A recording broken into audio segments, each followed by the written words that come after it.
Hours after my C-section, I texted, "I just need someone to be with me." Mom replied, "We're all busy. Figure it out." I read it over and over, holding back tears. 3 weeks later, I received 40 calls from my mom saying, "We need help." Immediately, I got angry and replied. Hours after my C-section, the nurse helped me hold my daughter for the first time. She was smaller than I expected, quiet, and not breathing the way they wanted. They placed her on my chest for a second and then took her. I could not sit up. I could not follow. I just watched the doors close.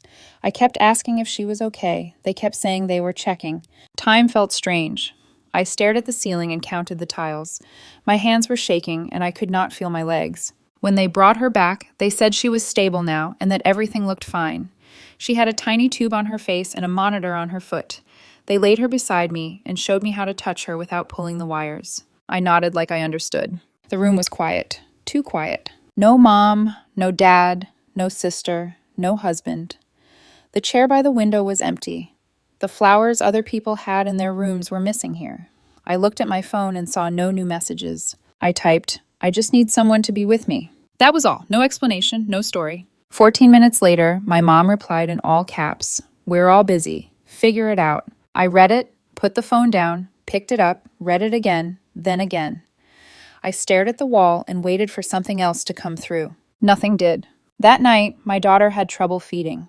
The nurse showed me again and again how to hold her. She kept unlatching, kept trying. My incision burned every time I shifted. I stayed awake watching her chest move because I was afraid it would stop. The next day, they said she needed to stay another night for monitoring. I signed the papers with a shaking hand. I texted my sister to let her know. She read it and did not answer. My mom sent one message later about how the family had a lot going on and she was overwhelmed. No question about the baby. No question about me. When I was discharged, I carried my daughter out myself. The nurse asked if someone was coming to get us.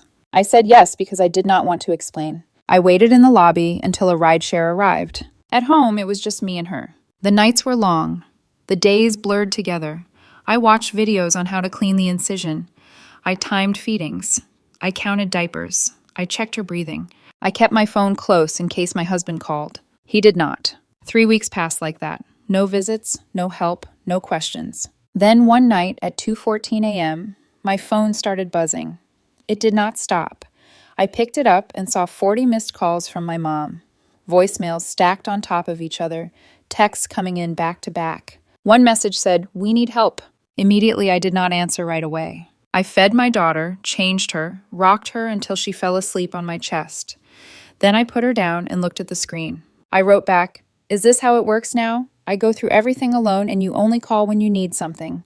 The response came fast, faster than any reply they had ever sent me. They told me my sister was 3 months pregnant. She was not feeling well.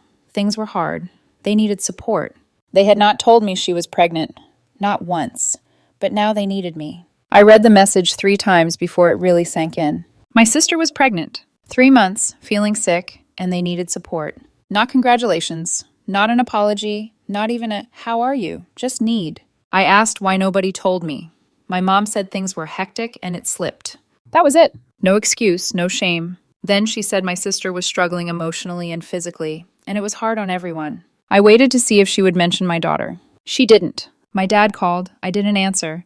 He left a voicemail saying they were under a lot of pressure and family helps family. That line stuck with me because family hadn't helped me at all. I was sitting on the edge of the bed holding my daughter when my mom texted again. She said my sister couldn't work right now and money was tight. She said they might need help with bills. She didn't say how much. She didn't need to. I already knew where it was going. I stared at the wall and laughed. It wasn't funny. It was just unreal. They had zero interest in my pregnancy. The last 2 months I was in and out of appointments. I had complications. I told them. They said everyone has something going on. When I went into labor early, I told them. My mom said, "Keep us posted." Then nothing.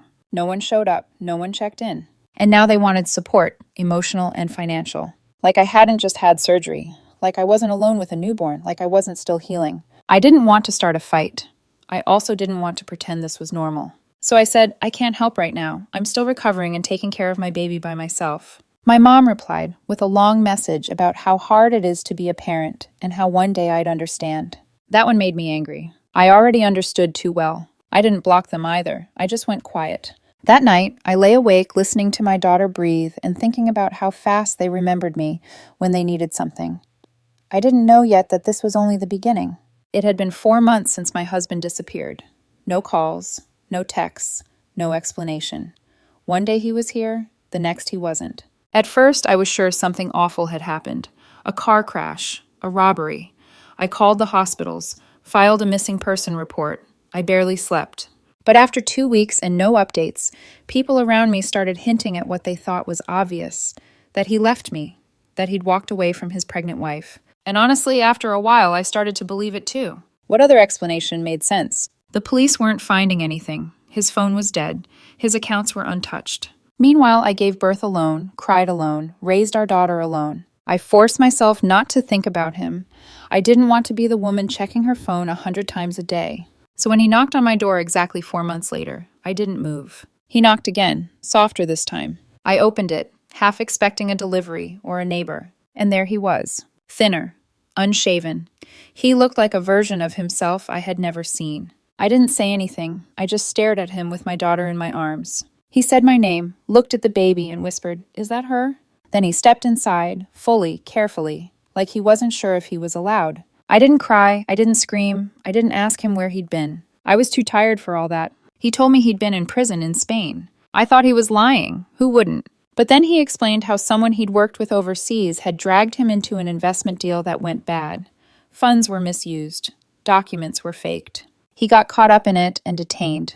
No communication allowed, no contact with anyone back home. He said the only thing that kept him sane was thinking about me and the baby. He didn't even know if she'd been born. He didn't ask for forgiveness. He didn't tell some grand story. He just asked if he could hold her. I handed her to him. And for the first time in weeks, I felt something shift. That night he stayed. He made dinner, changed 2 diapers, held her while I showered, sat on the floor and let her sleep on his chest. The next morning, he woke up early, made coffee, and told me he wanted to help with everything. Catch up on everything. So I told him. I told him how no one came to the hospital, how my family ignored me, how my sister didn't even acknowledge the birth, how my mom asked me for money while I was still healing. He didn't interrupt, he just nodded, jaw clenched. That same day, my mom texted again. I told her he was back. She answered in seconds. So glad he's safe. That must be a relief. Then you've been through a lot. Just remember he left once. Then again, 20 minutes later. You don't actually believe that prison story, do you? I showed him the text. He didn't get angry. He just said, "That's not surprising." I didn't respond to her. I didn't owe her that. But I knew right then they weren't going to stop. They were going to try to turn me against him. And they had no idea how much stronger I was now. After he came back, it was like a hole had been filled in my life. Except now there were cracks everywhere else. He was gentle with our daughter in a way that felt almost unreal. He'd missed her birth, missed everything. Yet here he was, rocking her in the middle of the night, humming low songs under his breath, reading articles on how to bathe a newborn like he was cramming for an exam. He didn't talk much about Spain unless I asked. When I did, his answers were short, factual. He didn't want to scare me with details, but I could tell it had changed him. The way he kept the front door double locked. The way he jumped every time his phone rang. And then my parents started pushing harder. At first, it was just small jabs. Texts from my mom saying things like, "Is he helping or just playing the part? You really trust someone who ghosted his own wife and child? That doesn't sound like love, Emily. That sounds like control." My sister joined in, guilt tripping me about her pregnancy. She said she was exhausted, scared, and couldn't believe I'd turned cold on her. She said she needed emotional support and maybe a bit of financial help if we had it. But I saw through it. They hadn't cared about me or my baby until the moment they felt pressure. Now I was suddenly valuable. Now I was someone to be guilted into giving. Then something I didn't expect happened. One morning, while the baby napped, he handed me a folder. Inside was a notarized document with my name on it. It was a trust set up in a different country months before I gave birth. It held enough money to cover our expenses for years. He told me that before everything went bad, he'd already started planning for us. He was nervous about how unstable things were getting. He'd meant to surprise me after the birth, but when he got detained, he thought I'd never see any of it. He'd arranged it so the money would eventually be released, even if something happened to him. I didn't know what to say. He looked at me and said, "They don't get to control you anymore." That night, my mom called 3 times. I didn't answer. Then she sent a voice message. She sounded calm, fake calm. She said she hoped I was safe, said she understood if I was being pressured to cut ties, and that they were considering contacting someone professional if I didn't respond. I showed him the message. He stared at it for a long time and said, "This is how people pretend to care while planning to ruin you." The next day, my sister sent a photo of her hospital wristband. She'd been admitted overnight, said she was having pain, that it might be serious. No other details, just that she needed her sister. For the first time in weeks, I felt my chest tighten, not out of guilt, but confusion. She hadn't said a word about being in the hospital until that moment. Then a second message came through from my mom. "She's losing the baby, and you're not even here." I sat on the edge of the bed holding my daughter, reading those words again and again. And then my phone rang. But this time it wasn't my mom. It was the hospital. When I saw the hospital name light up on my screen, I froze. I thought maybe it was a mistake. Maybe they were calling to confirm something routine. But the longer I stared at it, the more I felt this cold weight settle in my chest. I answered. It was the patient advocate. She was calm, polite, too practiced. She asked if I was Paula, confirmed my number, then asked if I was my sister's emergency contact. I told her no. She paused for a second, then said, "Well, your sister listed you as the one responsible for handling her care plan, specifically the billing portion." I sat on the floor. She told me my sister had been admitted with severe abdominal pain. They were doing everything they could, but it was serious. There were signs of complications, and the pregnancy was at risk. But then she said it again.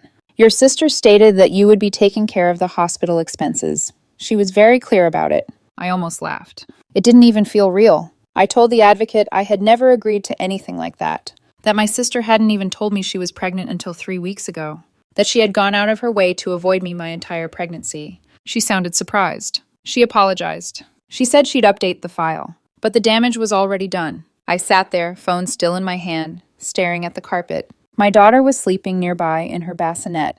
The house was quiet. My husband walked in from the kitchen and looked at me, waiting. I told him what happened, that my sister hadn't just assumed I'd care. She'd told them I would. He didn't get angry. He just looked tired, sad.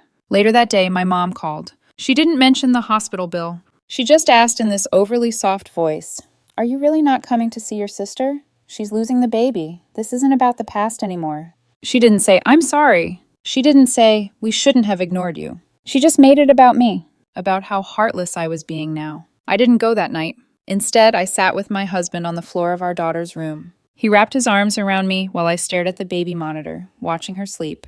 I felt disconnected from everything, angry, numb, guilty, and still strangely not surprised. They had taken so much from me already. My pregnancy, my delivery, my recovery. They turned it all into something I had to survive instead of something I could remember with joy. And now they expected me to show up like none of that ever happened. The next morning, I got dressed and told my husband I was going alone. I didn't know what I expected. The hospital room was quiet. My sister was pale, curled on her side, hooked to monitors. She looked small, exhausted. She looked at me and said, "They said you weren't coming." I said, "You told them I was paying." She didn't answer right away. Then she said, "I didn't know what else to do. I panicked." I asked her, "Did you really think I'd just take care of it after everything?" She said, "I thought if you saw me like this, you'd remember we're sisters." That made me pause. Not because I forgave her, but because I knew what it felt like to lie in a hospital bed and wonder why no one showed up. For a second, I saw myself in her. She reached for my hand and I let her. Not because she deserved it, but because I needed to know that even after everything, I hadn't become like them. She gripped my hand like she thought I'd pull away. I didn't. Not yet. The machines beside her beeped in steady rhythm. Her eyes were puffy, like she'd been crying for hours. I didn't say anything. I just stood there, taking it all in. After a while, she said they told her I should have reached out sooner. That maybe this wouldn't have happened if I wasn't so stressed. I didn't say what I was thinking. That they'd said the same thing to me when I went into early labor. That everything was always someone else's fault when things went wrong. But no one took responsibility when it really mattered. She said the doctors told her she had a partial placental abruption, that the baby still had a heartbeat. But the odds weren't good. She was trying to stay hopeful, but she looked like someone who already knew the ending. I asked if she was in pain. She nodded. Then, for the first time in months, we talked. Really talked. She told me she'd been scared, not just of the pregnancy, but of how she treated me. She admitted my mom discouraged her from being involved during mine, that she told her I was too emotional and needed space, that if I really wanted support, I would have asked. That part stung.